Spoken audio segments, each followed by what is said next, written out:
Most of the industry relies on third-party data.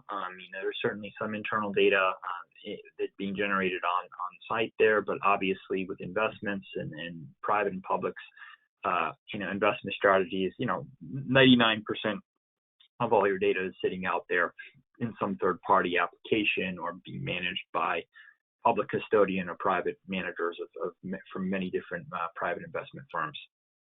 So it's not just this client; it's systemic. It's all anyone managing an endowment for a university, has these issues.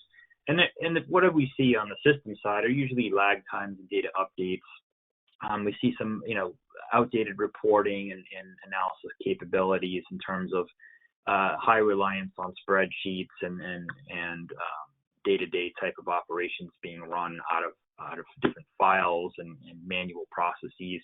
And this leads to having siloed data across all of the organization, and report generation is difficult and not scalable and certainly not maintainable.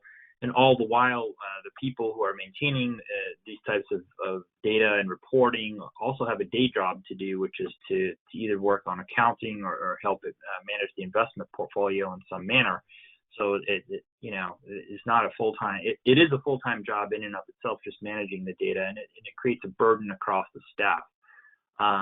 And then there's just the overall accounting tracking of individual endowment data from inception to date. So, and if any of you know, if you're going to do any work with this type of data, typically, especially the analytical portion of the data, you need the universe of data, especially on the public side, to be able to do anything meaningful with it. And that's difficult. That's a big ask for anyone to do internally, and that's why typically things are managed externally. But the problem is, to do any level of double checking or accounting against what the vendors are managing for you, you sort of need that information. So